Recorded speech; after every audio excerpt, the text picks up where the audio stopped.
All right, it's good to have online. I see Marge Duran and Yanera, Brenda, Luke Allen, and I'm not sure who else we might have, but we're thankful to have all of you with us today. And today, I'm going to do a little bit of kind of detailed Bible study that involves some information that often is just completely overlooked, missed, bypassed, but it is important information. And we have for a number of weeks now been speaking under the general heading of Christ and the Scriptures. And that particular title is designed to call attention to the fact that Jesus Christ himself claimed to be the subject of the entire Old Testament. That is, he could be found in the law of Moses and in the prophets and in the Psalms, as he said, Luke 24, verse 44. I have pointed out that there are several ways that make that possible. That is, that he can be seen throughout the Old Testament. But the one I selected was by types. And a type is something that prefigures something or someone else. A type is a divinely appointed anticipation. And the New Testament cites many Old Testament events and shows them to point to Christ and his redemptive work. And you remember one that we looked at was how that John, in his gospel, recorded the words of Jesus, who cited the historical event of Moses lifting up the serpent in the wilderness, and how that he made application of that story to himself and his redemptive work. In John chapter 3, verses 14 to 18. Now, last week, we highlighted the historical event of Moses smiting the rock in Exodus chapter 17, verses 1 to 6. How many of you remember anything about that story? Smiting the rock. From that smiting, waters gushed out. Psalm 105, verse 41, and that satisfied the thirst of the entire nation of Israel. Exodus 17, verses 3 and 6. Now, Paul referred to that historical event in 1 Corinthians 10:4. And here's what Paul said of that event. He said, and did all drink the same spiritual drink, for they drank of that spiritual rock that followed them, and that rock was Christ. And you might note in the reading of that verse, both the drink and the rock are said to be spiritual. The drink was spiritual, the rock was spiritual. Here's the difference. The drink was spiritual because it was supernaturally supplied. And the rock was spiritual because it typified Christ. Now, last week, we discussed two occasions as Israel journeyed from Egypt through the wilderness toward Canaan, in which there was no water. One of those incidences was in Exodus 17, verse 1. The other was in Numbers 20 and verse 2. In reading those two accounts, there are obviously points of similarity. As an example, both accounts involve the children of Israel. Both accounts involve the same need, no water. And both accounts show that God met the need. While there are parts of similarity to those two accounts, the contrasts are striking and often missed. Now, first of all, from the incident in Exodus 17 to that in Numbers chapter 20, there's nearly a 40-year period between those two accounts. 40 years between those two accounts.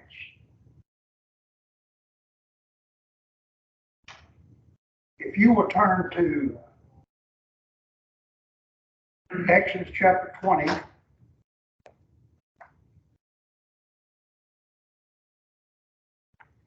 and let me show you how I derived that. When I say Numbers chapter 20, all right, Numbers chapter 20.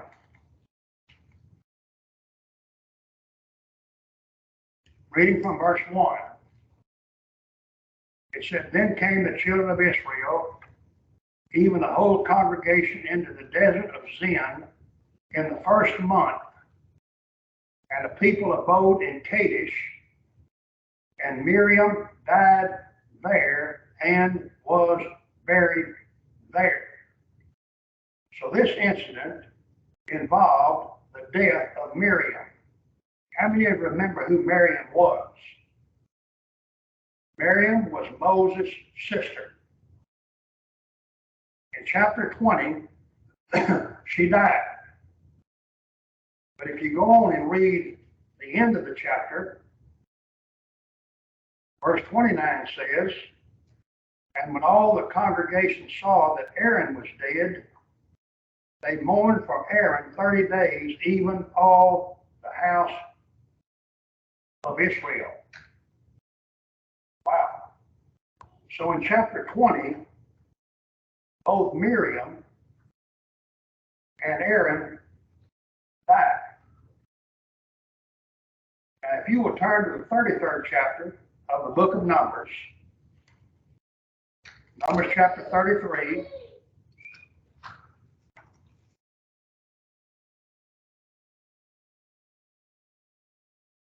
we read in verse 37, "And they removed from Kadesh and pitched in Mount Hor in the edge of the land of Edom. And Aaron the priest went up into Mount Hor at the commandment of the Lord and died there." Now we read that he died at the end of chapter 20, but here it says that he died, but notice the time frame. In the 40th year after the children of Israel were come out of the land of Egypt, in the first day of the 5th month. And Aaron was 123 years old when he died in Mount Hor. So we know the events of the 20th chapter of the book of Numbers were right at the end of that journey through the wilderness. But the event of Exodus chapter 17 is near the beginning of that journey. Now, if you will turn to Exodus chapter 19. Exodus chapter 19. Now, the only reason why I mentioned chapter 19 is because it is a little bit later than chapter 17. Now, while our interest is in chapter 17, chapter 19, verse 1 says this: "In the 3rd month, when the children of Israel were gone forth out of the land of Egypt, the same day came they into the wilderness of Sinai." Now, while in the wilderness of Sinai, chapter 19, verse 1, the Mosaic law was given in chapter 20. So the law was given in the 3rd month after the children of Israel came out of Egypt. But the event of Exodus 17 was before that. So one event was before 3 months after they came out of Egypt. The other event was right at the end of the wilderness journey 40 years later. Big difference in time. Now, in Exodus chapter 17, I want you to turn there.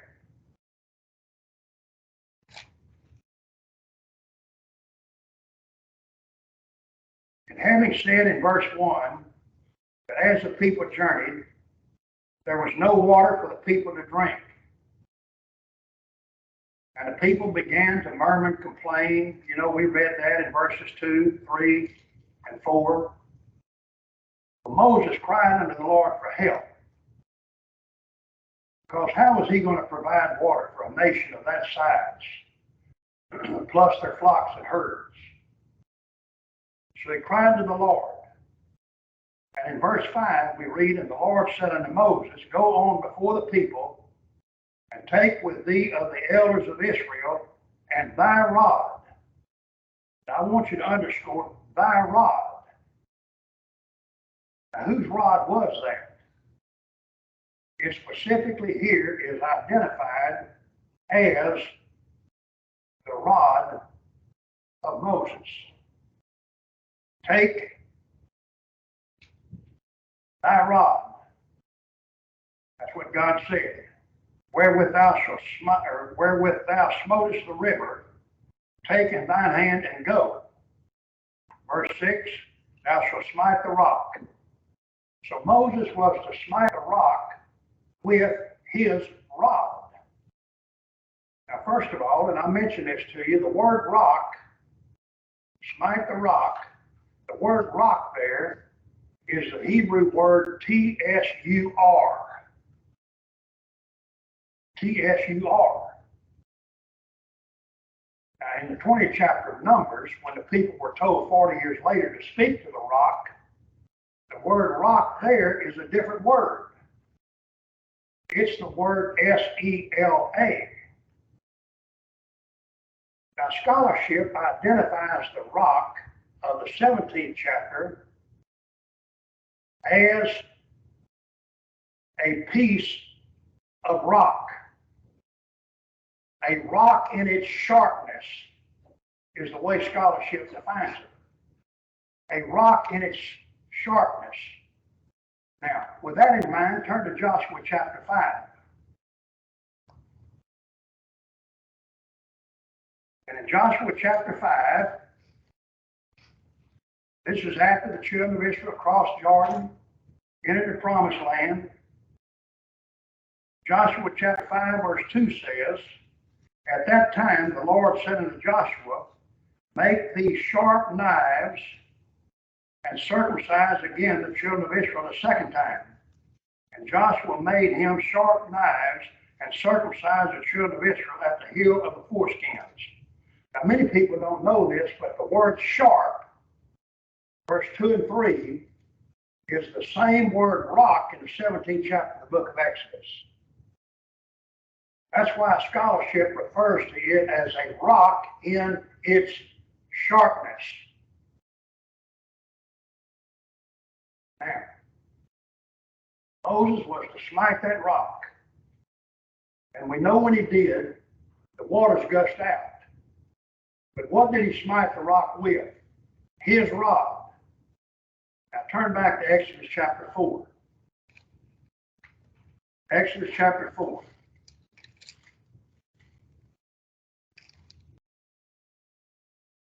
In this 4th chapter, if you go back and just read a little bit toward the end of chapter 3, you will see that Moses is before Pharaoh,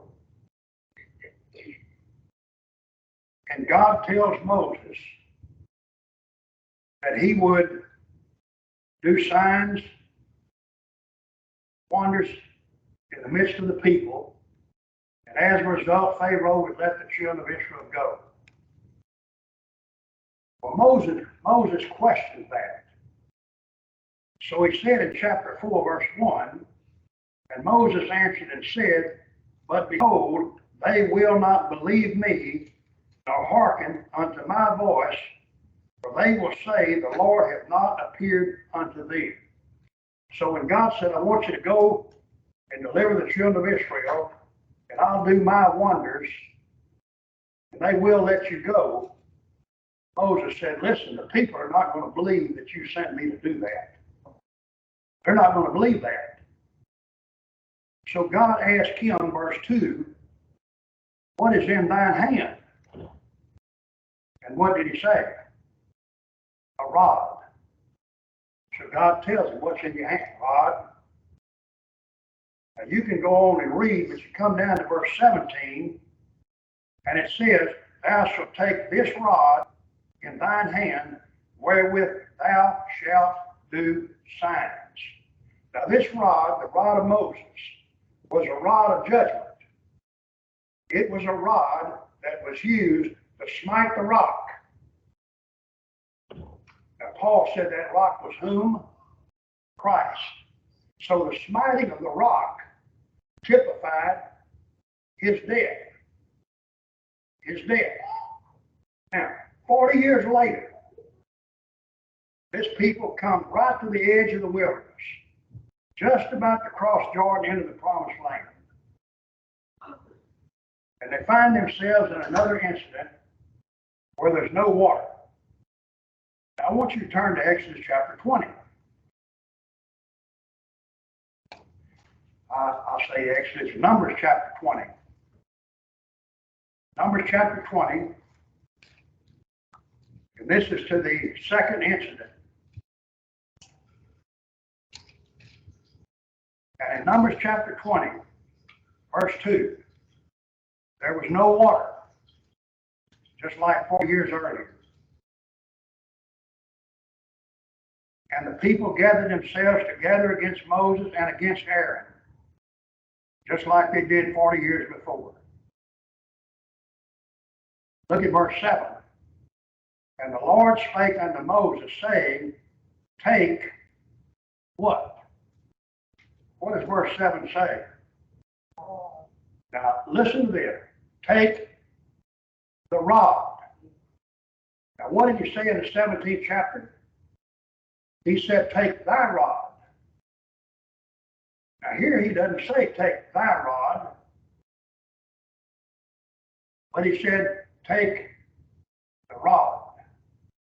I personally believe this rod involved in this situation was not the rod of Moses. I'm going to show you that. Here's what he said to him. Verse 8.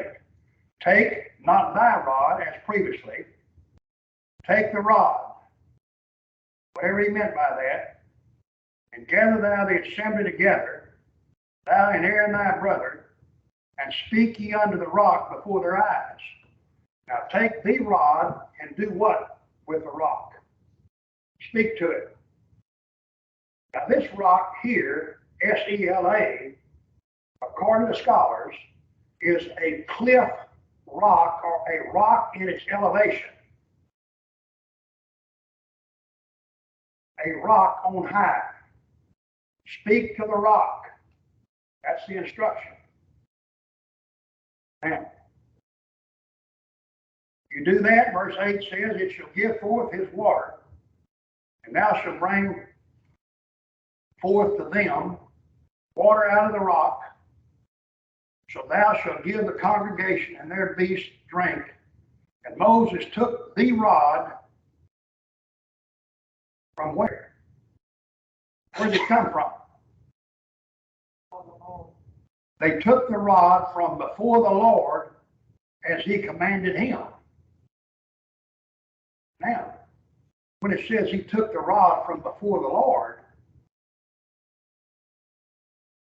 whose rod was that? If you will look in the 17th chapter of Numbers,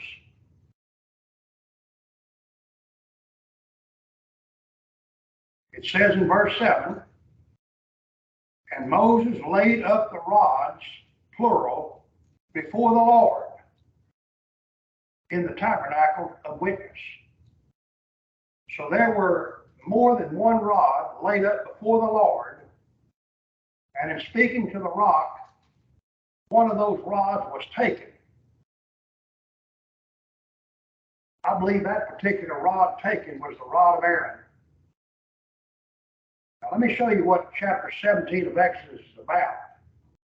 If you will go back into chapter 16 of the book of Numbers, I keep saying, anyhow, I'll get it straight. But if you will go back to Numbers chapter 16, the 16th chapter of Numbers is an incident involving Korah and a group of men who followed him in his rebellion against Moses and Aaron. And you remember what happened in the 16th chapter? The ground opened up and swallowed them. And the authority of Moses and Aaron was vindicated. What is this dispute about in Numbers chapter 16? Well, let's look at it. Verse 1.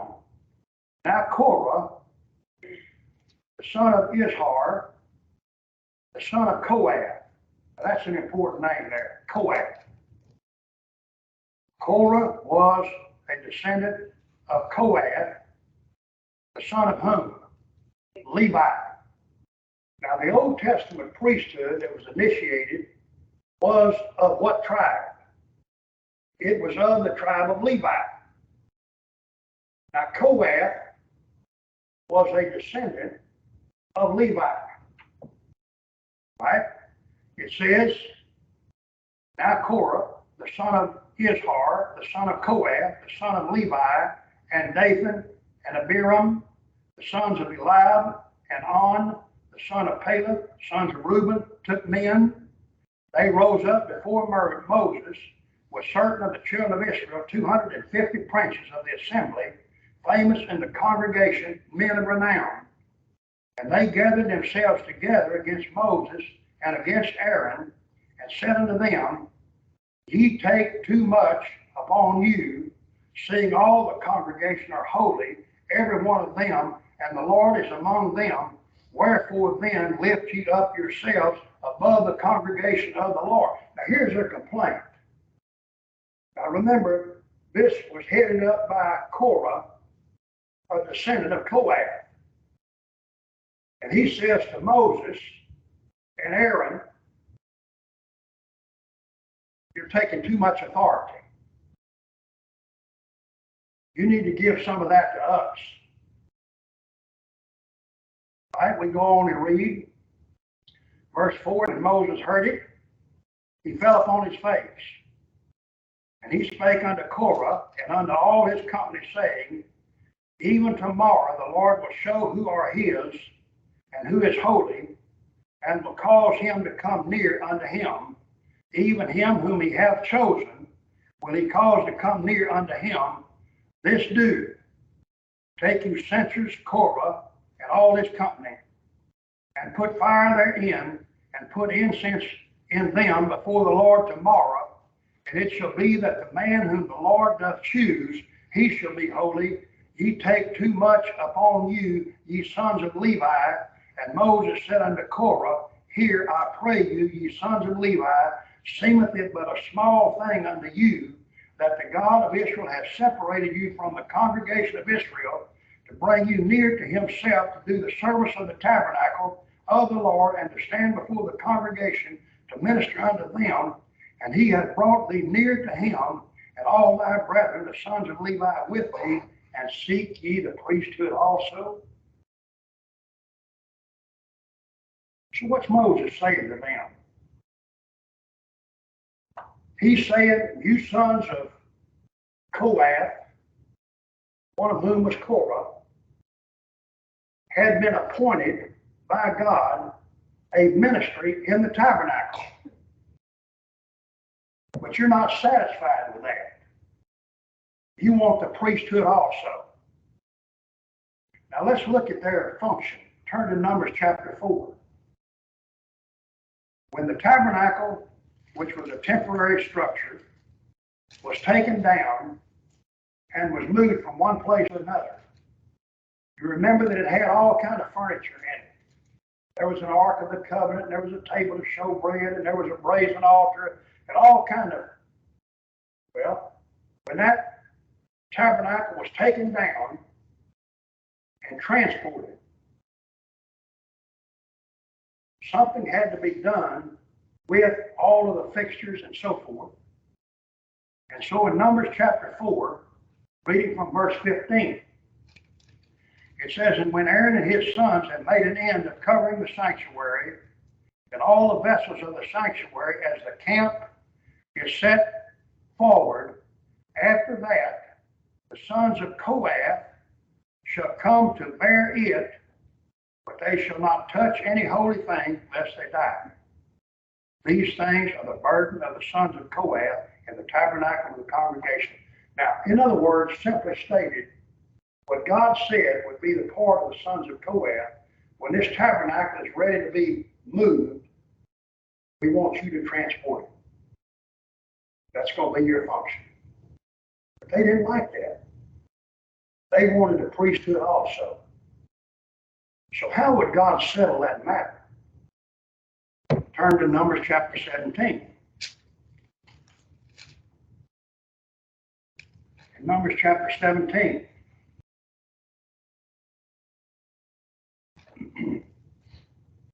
Now remember, this chapter follows the one we just read about Korah's rebellion. So here in the 17th chapter, verse 1, "And the Lord spake unto Moses, saying, Speak unto the children of Israel, and take of every one of them a rod, according to the house of their fathers. Of all their princes, according to the house of their fathers, 12 rods. Write out every man's name upon his rod." So 12 rods were selected, one for each tribe. "And thou shalt write Aaron's name upon the rod of whom? Levi. For one rod shall be for the head of the house of their fathers. And thou shalt lay them up in the tabernacle of the congregation before the testimony, where I will meet with you. And it shall come to pass that the man's rod, whom I shall choose, shall blossom. And I will make to cease from me the murmurings of the children of Israel, whereby they murmur against you." Now, you know what God says? Okay, 250 of Korah's followers in the previous chapter were swallowed up by the earth because they challenged Moses' authority. But there's still a challenge to Aaron's authority. Aaron was the high priest. He was of the tribe of Levi.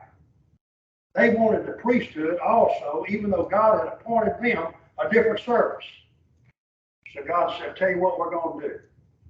We're going to decide the matter by taking 12 rods, one for each tribe. I want you to put Moses or put Aaron's name on one of those rods, and which one of those rods buds, that's whom I've chosen." Now, wait a minute. This rod is dead. It's inanimate, dead, inorganic material. But God said one of them rods is going to do something unusual. It's going to bud. Now notice, verse 7. Or actually verse 6, "And Moses spake unto the children of Israel, and every one of their princes gave him a rod apiece, for each prince one, according to their fathers' houses, even 12 rods, and the rod of Aaron was among their rods. And Moses laid up the rods before the Lord." Now, in Numbers chapter 20, the instruction was, "Take the rod," not "take thy rod," as though the rod was Moses' rod, but take the rod. And when they took that rod, where did they get it? They got it because it had been set up before the Lord. So Numbers 17 verse 7 says, "And Moses laid up the rods before the Lord in the tabernacle of witness. And it came to pass that on the morrow Moses went into the tabernacle of witness, and behold, the rod of Aaron for the house of Levi was" what? It was budded, and brought forth buds, and bloomed blossoms, and yielded almonds. That's pretty amazing, isn't it? Guess who the Lord chose? Aaron. He rejected the sons of Kohath to intrude into the priesthood. He showed who he chose by 12 rods being used, one of which had Aaron's name on it, and the tribe of Levi. And that was the only rod of the 12 that budded and blossomed and almond. Now, go back to Numbers chapter 20. And just remember now where they got the rod in Numbers chapter 20. They got it as it had been laid up before the Lord. So Numbers chapter 20 says, verse 9, and Moses took the rod from before the Lord as he commanded him. And Moses and Aaron gathered the congregation together before the rock. And he said unto them, hear now, you rebels, must we fetch you water out of this rock? Moses lifted up his hand, and with his rod he smote the rock twice, and the water came out abundantly, and the congregation drank, and their beasts also. Now, here's what you have. The smiting of the rock typified the death of Christ. 40 years later, there was another rock indicated by a different word that was to be spoken to. Now that rock was on high, an elevated rock.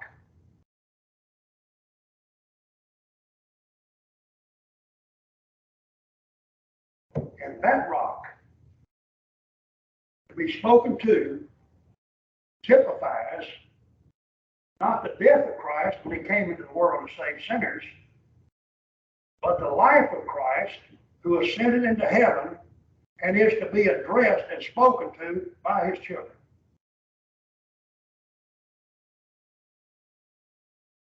Interesting.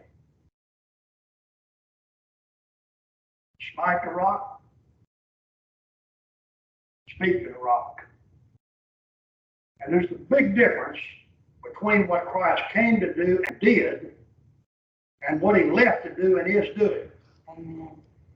And when you take this rod, now you know what it typified? The resurrection and ascension of Jesus Christ. This dead, inorganic rod came back to life. You speak to that rock, because that rock is on high. As was read this morning, he ever liveth to make intercession, them that come unto God by him. His death, his ascension, and life. He came to do something and did it. He left to do something and is doing it. And in this twofold work, we have one rock smitten and one rock to be spoken to. Now, I want you to think about that, just to keep in mind the history. In Exodus 17, when the first rock was to be smitten, there was no Levitical priesthood at that time. Not only was there no Levitical priesthood, but there was no law of Moses, and there was no tabernacle. Now, I want you to think about this. Here in chapter 17, Exodus. When was the law given? Chapter 20. When was the instruction given to build a tabernacle? Exodus 25. When was the priesthood instituted? Exodus 28. So chapters 20, 25, and 28 of Exodus are all after chapter 17. In chapter 17, there was no Levitical priesthood. But once that priesthood was instituted, it operated in behalf of the completed tabernacle in the interest of those people. And priesthood of Jesus Christ is operative in behalf of the house of God. Hebrews 10, verse 21. So just think about it now. No law,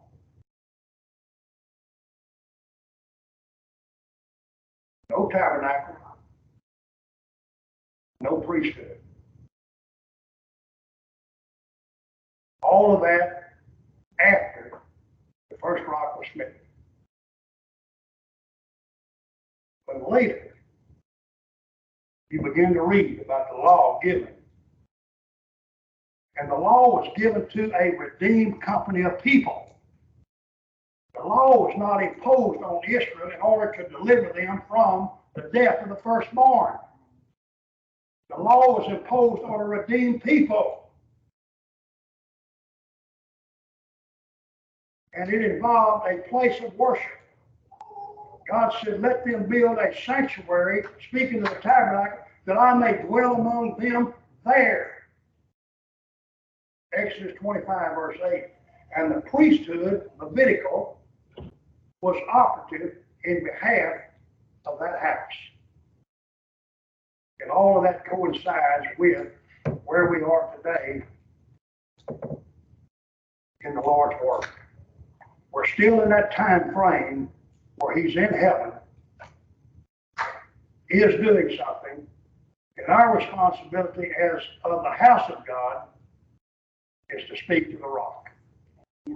Speak to the rock. And why should we do that? That we may obtain mercy and find grace to help in time of need. You know why I need mercy? Because sometimes I don't do the right thing.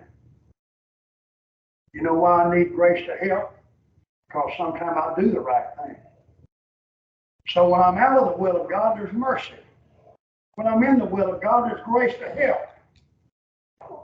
And so whether I'm right or wrong, there's something available that can supply what I have need of.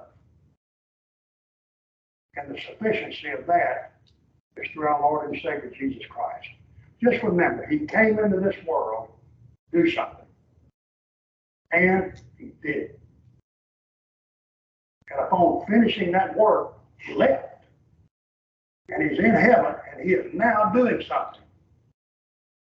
And what he is doing is interceding on behalf of those in God's house. So it's a beautiful story, but just remember, the rod of Exodus 17, a different rod than that of Numbers chapter 20. Time element between the two, some 40 years apart. A lot of contrasting things. The rock in one story, a different word than the rock in the other story. Turn to Isaiah 26, and I'm going to close with this.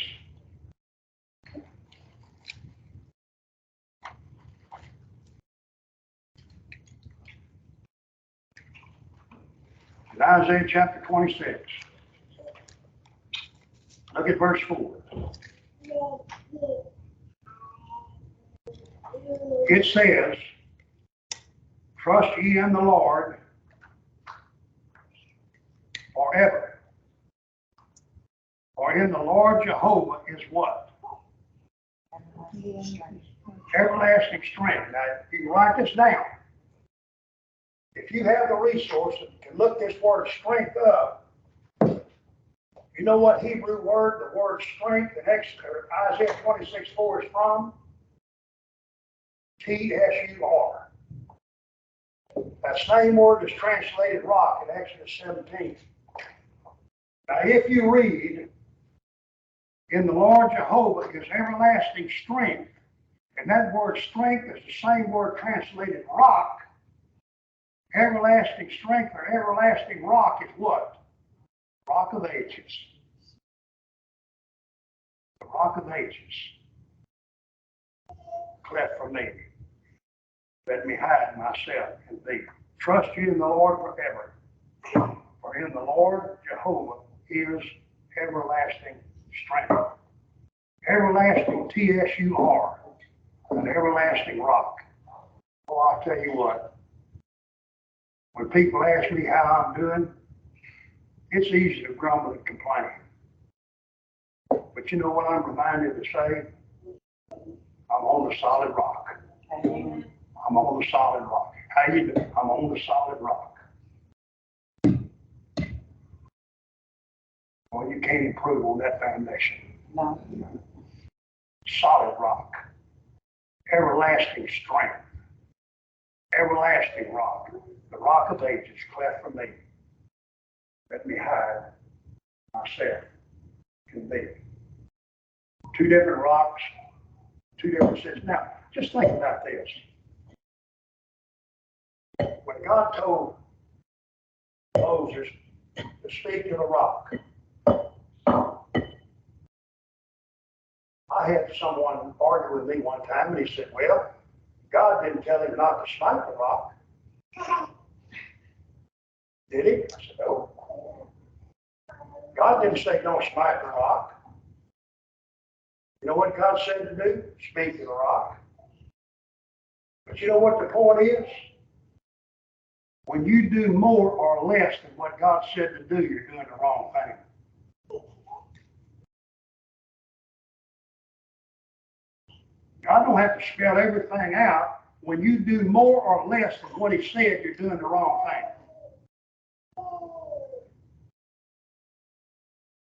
Some of us, God didn't say don't smoke marijuana. Oh. But what he did say is whatsoever you do in word or in deed, do all to the glory of God. Amen. When it says you're not your own, you're bought with a price, therefore glorify God in your body. And he says a lot of things, but when you do more or less than what he says, you're not doing the right thing. And these people in Numbers chapter 20 found that out. Because Moses smote the rock the second time when God said to speak to it, and God killed him. He killed Aaron as well. Both died regarding the same situation. Just think about the faithfulness of those two men for so many years and what they put up with. But both of them did other than what God said, and it cost them their physical life. They died prematurely and were not allowed to enter into the promised land. Well, I'm thankful for the rock smitten, and I'm thankful for the rock that budded. It rose again and ascended into heaven. And is there now in the presence of God for those of the house of God. We have a lot to be thankful for. May we stand.